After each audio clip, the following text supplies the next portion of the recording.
Hello అండి. Welcome to Uma talks అండి. So, ఈరోజు టాపిక్ వచ్చేసరికి సిట్టింగ్ అరేంజ్‌మెంట్. ఆల్రెడీ ఒక వీడియో అనేది మనం అప్‌లోడ్ చేయడం జరిగింది లాస్ట్ వీడియోలో.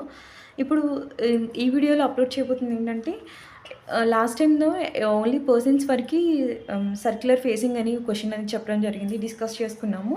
సో, ఇందులో వచ్చేసరికి persons along with extra parameter అనేది ఇవ్వడం జరిగింది.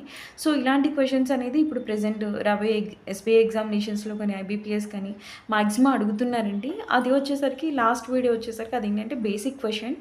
సో, అది ఒకసారి చూడని వాళ్ళు నేను ఆ లింక్ అనేది డిస్క్రిప్షన్‌లో షేర్ చేస్తాను. అది కూడా ఒకసారి చూడండి. ఎట్ ద సేమ్ టైమ్ ఇలాంటి క్వెషన్స్ ప్రిలిమ్స్ అండ్ మెయిన్స్‌లో ఎక్కువ వస్తున్నాయి కాబట్టి ఇది ఒకసారి ఎవరైతే కాంపిటేటివ్ ఎగ్జామినేషన్స్‌కి ప్రిపేర్ అవుతున్నా అండ్ రీజనింగ్ అనేది సబ్జెక్ట్‌గా ఉందో సో, వాళ్ళందరూ కూడా కొంచెం ట్రై చేస్తే బావుంటుంది. అండ్ మీరు కూడా ఇంప్రూవ్ అవ్వచ్చు. Okay. So, let's start the session. Okay. Sitting arrangement question నేను ఆల్రెడీ ప్రిపేర్డ్‌గా ఉంచానండి. ఇది కొంచెం టఫ్‌గానే ఉంది. క్వెషన్ చాలా పెద్దగా ఉంది కానీ ఈజీ టు అండర్‌స్టాండ్. అర్థం చేసుకుంటే మనం ఈజీగా చేయగలము. సో, నేను చేస్తాను కాబట్టి మీరు డెఫినెట్‌లీ చూడండి. ఎట్ ద సేమ్ టైమ్ మీకు ఎవరికన్నా క్వెషన్స్ కావాలి అనుకుంటే డెఫినెట్‌లీ మీరు కామెంట్ సెక్షన్‌లో నాకు కామెంట్ చేస్తే నేను క్వెషన్స్ అనేది ప్రొవైడ్ చేస్తానండి డెఫినెట్‌లీ. ఓకే. సో, ఇప్పుడు ప్రెజెంట్ అయితే క్వెషన్‌లోకి వెళ్దాము. ఓకే. ఇక్కడ వచ్చేసరికి 8 persons PQRSTUVW are sitting around a circular table at equal distance to each other and faces towards the center. And each of them belongs to different cities. ఇక్కడ cities ఇచ్చారండి. ఇక్కడ cities కాకుండా డిఫరెంట్‌గా ఒక ఫ్రూట్స్ కానీ, లేకపోతే వెజిటబుల్స్ కానీ, లేకపోతే పర్సన్స్ నేమ్స్ కానీ ఇలా డిఫరెంట్‌గా క్వెషన్స్ అడిగే ఛాన్సెస్ ఉంటాయి. ఒకసారి చెక్ చేసుకోండి. అండ్ సిటీస్ వచ్చేసరికి Delhi, Kolkata, Mumbai, Jaipur, Chennai, Patna, Chandigarh, Kolkata but not in same order అని ఇచ్చారు. ఓకే. ఇది కోట. ఓకే. ఇప్పుడు present question basic starting beginners ఎవరైతే ఉంటారో వీళ్ళు ఏం చేస్తారండి, క్వెషన్ చదివి నెక్స్ట్ ఇక్కడ వచ్చినటువంటి పారామీటర్స్ ఈ లెఫ్ట్ సైడ్ కార్నర్లో రాసుకుంటూ క్వెషన్ చేసుకోండి. లేదు మాకు ఆల్రెడీ రీజనింగ్ సబ్జెక్ట్ తెలుసు, మేము కొంచెం చేయగలం అనుకునే వాళ్ళు మాత్రం ఇప్పుడు నేను చూపిస్తాను. అంటే బిగినర్స్ ఎలా చేయాలి అనేది కూడా నెక్స్ట్ వీడియోలో నేను క్లియర్గా ఎక్స్ప్లెయిన్ చేస్తాను. ఈ వీడియో కూడా క్లియర్గా అర్థమవుతుంది. ఒకసారి చూడండి. ఓకేనా. సో నేనేంటంటే క్వెషన్ చదువుతూ చేస్తాను. దానివల్ల ఏంటంటే మీరు కూడా రేపు కాంపిటేటివ్ ఎగ్జామినేషన్స్లో కానీ లేకపోతే మీరు మాక్ టెస్టెస్ రాస్తూ ఉంటారు, పేపర్స్ ప్రిపేర్ అవుతూ ఉంటారు కదా, అలా చేసేటప్పుడు ఏంటంటే ఈజీగా వస్తుంది. ఇది అలవాటు చేసుకుంటే దీనివల్ల ఏంటంటే మనకు కొంచెం టైం కన్జంప్షన్ అనేది తక్కువ ఉంటుంది, యాక్యురేట్గా మనం అనేది క్వెషన్ చేయగలం. ఓకేనా. సో ఇప్పుడు క్వెషన్ అయితే చదువుతూ చేస్తానండి. ఏదైనా అర్థం కాకపోతే నేను డెఫినెట్లీ పక్కన చేస్తాను, ఒకసారి చూసుకోండి. ఓకే. 8 పర్సన్స్ ఇచ్చారు, 8 సిటీస్ ఇచ్చారండి. The one who belongs to Jaipur is sitting third to left of you అన్నారు. సో సర్క్యులర్ అరేంజ్మెంట్ కాబట్టి 1 2 3 4 5 6 7 8. ఓకే. ఇలా ఫస్ట్ ఇది తీసుకోవాలి circular arrangement. The one who belongs to Jaipur is sitting third to the left of you అన్నారు. యూకి third లెఫ్ట్లో జైపూర్ అనేది ఉంది. 2 people are sitting between P and the one who belongs to Jaipur అన్నారు. సో జైపూర్ అనేది టూ ప్లేసెస్లో వచ్చింది కాబట్టి మనం కనెక్ట్ చేయొచ్చు. First one the one who belongs to Jaipur is sitting third to the left of you అన్నారు. యూ అనేది ఇక్కడ తీసుకుంటే థర్డ్ లెఫ్ట్ 1 2 3 ఇక్కడ జైపూర్ అనేది వస్తుంది. ఓకేనా. ఇక్కడ జైపూర్. ఓకే అండి. Third to the left and 2 persons are sitting between P and the one who belongs to Jaipur. జైపూర్కి పీకి మధ్యలో 2 ప్లేసెస్ అనేది ఉంటుందని చెప్తున్నాను. ఇక్కడ తీసుకుంటే ఆల్రెడీ ఇక్కడ యూ ఉంది కాబట్టి మనం తీసుకోలేం. సో ఇక్కడ 2 ప్లేసెస్ క్లాక్ వైజ్ డైరెక్షన్లో తీసుకుంటే ఇక్కడ పీ అనేది వస్తుంది. ఓకేనా. Okay. Next P is exactly opposite to the one who belongs to Chandigarh. P అనేది చండీగఢ్కి ఆపోజిట్లో ఉంటుందన్నారు. ఎగ్జాక్ట్లీ ఆపోజిట్ అంటే ఇదే కదండి. నా రైటింగ్ అంత బాగోదు, కొంచెం అడ్జస్ట్ చేసుకోండి. అండ్ నెక్స్ట్ ఇది అయిపోయింది. R who is not immediate neighbour of you అన్నారు. యూకి ఆర్ అనేది ఇమీడియట్ నైబర్ కాదు అంటున్నారు. అంటే కంపల్సరీగా ఈ 2 ప్లేసెస్లో ఆర్ అనేది రాకూడదు. ఓకే. నెక్స్ట్ చూద్దాం. అండ్ ఆర్ ఇక్కడ కామా ఇచ్చారు కదండి. సో దీనికి ఇది వస్తుందండి. స్టార్టింగ్లో ఏదైతే ఉందో అది వస్తుంది ఇక్కడ కామా ఇచ్చిన. లేకపోతే హూ అని ఇస్తే మాత్రం యూ అని తీసుకుంటాం. ఓకే. లాస్ట్ వీడియోలో ఒకటి చెప్పాను మీకు గుర్తుంది. సో ఒకసారి చూడండి, R who is not immediate neighbour of you అంటే ఓకే, ఈ 2 ప్లేసెస్లో ఆర్ అనేది రాదు.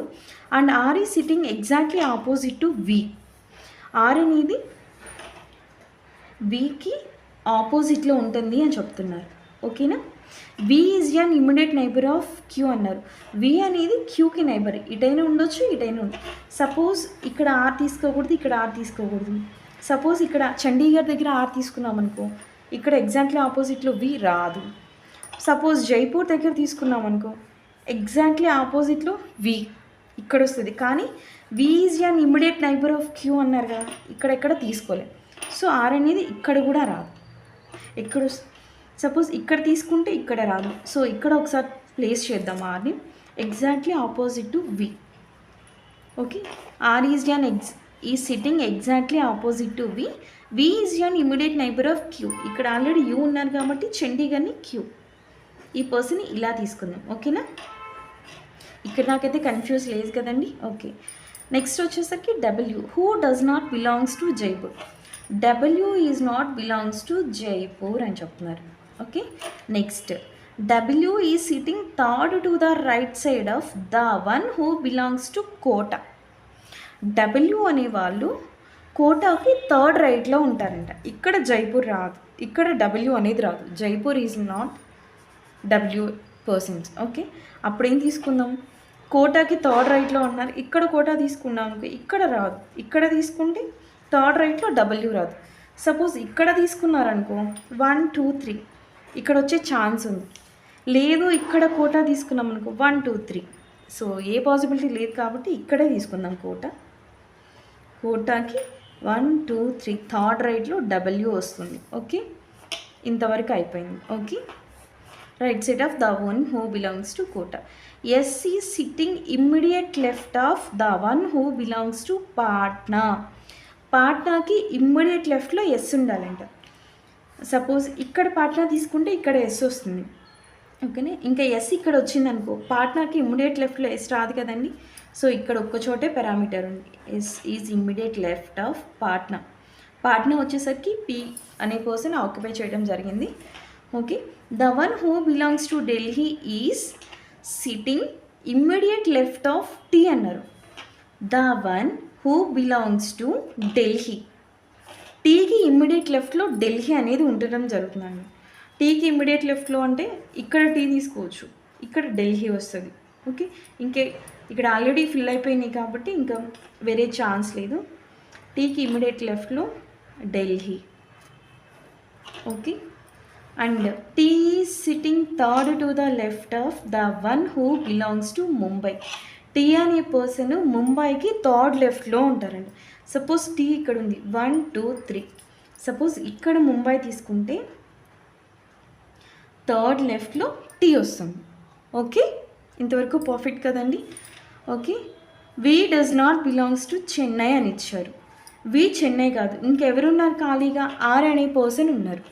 సో ఆర్కి చెన్నై ఇస్తే ఇంకా మనకి వేరే సిటీస్ ఏమున్నాయండి, ఢిల్లీ అయిపోయింది, కోల్కతా ఉంది కదా. సో వి అనేది కోల్కతా. సో చాలా సింపుల్గా అయిపోయిందండి.